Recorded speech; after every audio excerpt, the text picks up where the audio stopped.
Hi viewers, welcome to our channel. Kodali Nani పైన Jagananna case నమోదైంది అని చెప్పేసి చెప్తున్నారు. ఏంటి జగనన్న కేసు? జగన్మోహన్ రెడ్డి గారు ఏమన్నా పెట్టారా అన్నట్టుగా కూడా కొన్ని కథనాలు అయితే వెలువడుతున్నాయి. అసలు జగనన్న కేసు ఏంటి? కేసులో మరి కొడాలి నానిని అరెస్ట్ చేసే అవకాశం ఉంది, ఎక్కడి వరకు వెళ్ళొచ్చు? ఇదే అంశం మీద డిస్కస్ చేయడానికి ప్రజెంట్ మనతో పాటు జగదేవ్ గారు సీనియర్ జర్నలిస్ట్ ఉన్నారు.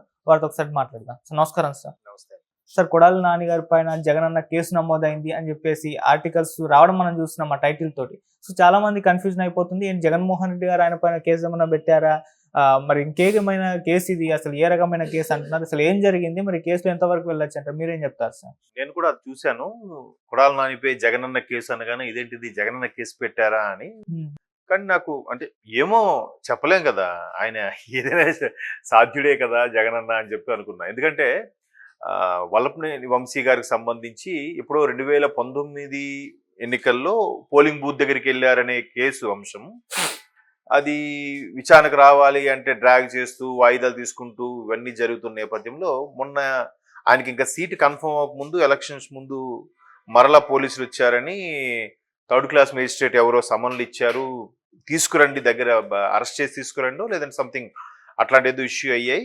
సో జగన్మోహన్ రెడ్డి గారే వంశీ గారికి సీట్ ఇవ్వకుండా ఉండేందుకు ఆ కేసును మరలా తిరగదోడి ఆయన రప్పించే ఏర్పాట్లు చేశారన్నట్టు కూడా అప్పట్లో ఒక వార్త వచ్చింది. సో ఇప్పుడు కూడా అలాగే అంటే వంశీకి ఫేవర్గా ఉంటూనే వంశీకి టికెట్ ఇస్తూనే ఇలా చేశారేమో అని అప్పుడు ఒక కథనం.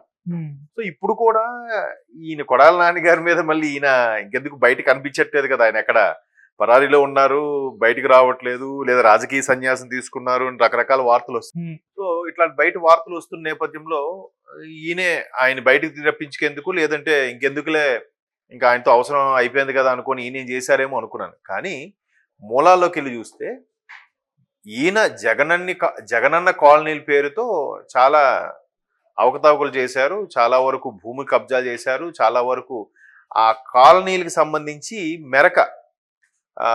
అంటే మెరక పూడ్చడానికి లోతట్టు ప్రాంతాల్లాగా పూడ్చడానికి సంబంధించిన మట్టి పోయడం, లేదంటే ఆ మెరక ప్రదేశాలకి మార్గం సుగమం వేయడానికి రోడ్డు వేయడం లాంటివి చాలా చేయించాము. రాబోయే రోజుల్లో జగనన్న కాలనీ వస్తుంది. జగనన్న 2 BHK 2 బెడ్రూమ్ల పడక గది, టిడ్కో ఉంది కదా, టిడ్కోకు సంబంధించిన లాంటివి ఇక్కడ కూడా రాబోతున్నాయి అని రకరకాలుగా చేసి ఆ మట్టిని వాటిని బిల్లు పెట్టేసుకున్నారు, ఆ విధంగా వెనకేసుకున్నారు అన్నట్టుగా దాంట్లో లోపలికి వెళ్తే ఉన్న మ్యాటర్. సో ఇక్కడ నేను అది చూసి నాకు అయ్యమ్మ ఏంట్రా వీళ్ళు ఇలాగా దోచేశారు అని అనిపించలే. ఎందుకంటే చాలా స్కాములు ఉన్నాయి. అసలు జగన్మోహన్ రెడ్డి గారు ప్రభుత్వంలో జరిగిన చాలా స్కాముల్లో పోల్చితే ఇది పెద్ద స్కామ్ కాదు నాకు తెలిసి. కాకపోతే కొడాలి నాని గారికి సంబంధించి ఏదైతే ఉందో ఈ అంశం తెర మీదకి వచ్చిందో, ఆయనకు ఉచ్చుబిగిస్తుంది, ఆయన ఎలాగైనా అరెస్ట్ చేస్తారు అనే అంశం మీద ఇవన్నీ వెలుగులోకి వస్తున్నాయి అన్నట్టుగా వార్తలు వచ్చాయి. బట్ పాపం నేనైతే ఈ సోకాల్డ్ మంత్రులు, సోకాల్డ్ వైసీపీ నాయకులు, కార్యకర్తలు వీళ్ళందరి మీద కూడా జాలి చూపించే ప్రక్రియగా ఉంది. ఎందుకంటే జగన్మోహన్ రెడ్డి గారు ఒక ప్రాజెక్ట్ తేలేదు, జగన్మోహన్ రెడ్డి గారు ఒక డెవలపింగ్ చూపించలేదు. ఎంతసేపు అదానీలకి వాళ్ళకి ఏదో కట్టబెట్టడానికి ఆ పోర్ట్లు ఏవో 2-3 సెట్ చేశారు, ఆ పోర్ట్నే డెవలపింగ్గా చూపించారు.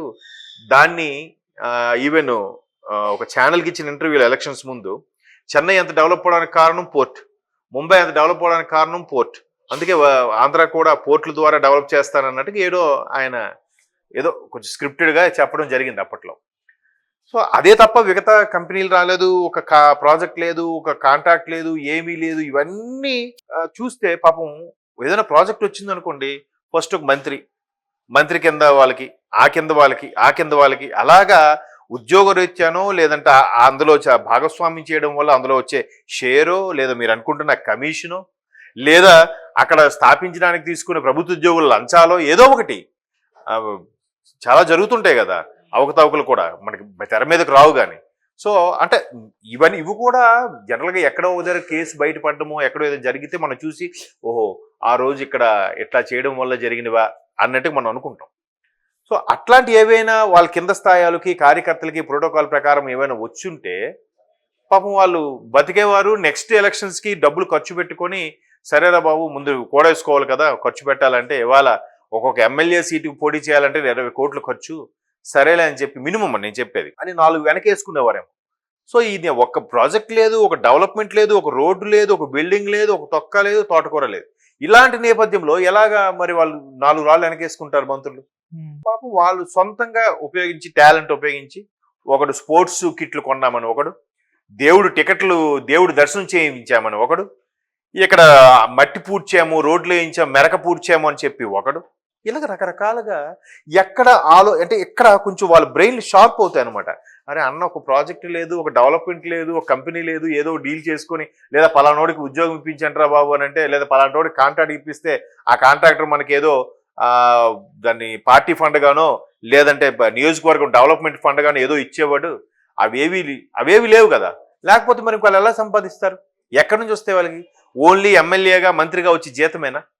అది చాలదన్నట్టు వాళ్ళ వెనక ఒక 10-20 మంది మార్బలం, పెట్రోలు, డీజిల్, వాళ్ళ ఫుడ్, తాగడాలు, పడుకోవడాలు, పార్టీ ఆఫీసు, ఇన్ని బిల్డప్లు ఉంటాయి. పైగా వేసిన కత్తరు మళ్ళీ నెక్స్ట్ డే వేయరు, అది నలిగిపోతుంది, మరకలైపోతుందని, ఇంకా రకరకాలు.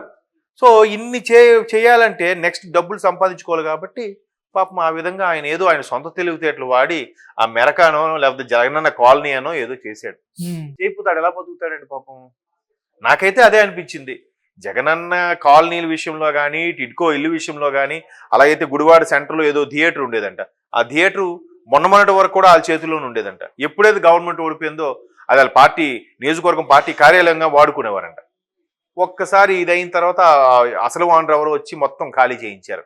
అంతకుముందు ఇంకా కౌంటింగ్ లీడింగ్లో వచ్చిందని తెలియగానే ఒక ఈ కొడాలికి సంబంధించిన గ్యాంగ్ ఎవరో ఊరి చివర ఒక 7 ఎకరాలు ఎంతో కబ్జా చేశారంట. వెంటనే ప్రొక్లైన్లు తీసుకెళ్లి మొత్తం అది కొట్టిపడించారంట. అంటే చూడండి ఎంత ధైర్యంగా సినిమాలో చూపించినట్టుగా, రే ఇక్కడికి వచ్చారా, ఎవరు ప్రాణాలతో మిగలరు అన్నట్టు వార్నింగ్ ఇచ్చారో, లేకపోతే ఇంకేం చేశారో తెలియదు, కానీ అలా సైలెంట్గా ఊరుకున్నారు. ఎప్పుడైతే కౌంటింగ్ వచ్చి కూటమికి లీడింగ్ వస్తుందో ఆ రోజు సాయంత్రమే వెళ్ళి వాళ్ళు ప్రొక్లైన్లతోని, బుల్డోజర్లతో మొత్తం కొట్టేయించారంట. అంటే చూసారా, మనం సినిమాలో చూస్తుంటాం ఇలాంటివి, కానీ ఇక్కడ రియల్గా కనపడింది అంటే పాపం కొడాలి గారు ఏం చేస్తారండి? ప్రభుత్వంలో ఖజానాలో డబ్బులు లేవు, వచ్చినవన్నీ కూడా పథకాలు అంటున్నారు, మిగతావన్నీ అన్నగారికి డైరెక్ట్గా టైఅప్, ఇసుక కానీ మద్యం కానీ. మరి ఇంకా పాపం ఎలా సంపాదిస్తారు? ఇప్పుడు వెనక మంది మార్పులకి పొయ్యాలి, మందు పొయ్యాలి, తిండి పెట్టాలని వీళ్ళ డబ్బులు ఉండాలా? 2019 ఎలక్షన్స్లో బేభత్సంగా ఖర్చు పెట్టేశారు. మరి ఎట్లా వెనకేసుకుంటారు? పాపం తప్పులేదు. జగనన్న కాలనీ అనే పేరుతో ఆయన చేసిన ఇంటెలిజెన్స్ వాళ్ళు, విజిలెన్స్ వాళ్ళు ఫైండ్ అవుట్ చేసినా పాపం ఆయన చేసేది ఏం లేదు. Okay sir, thank you so much sir.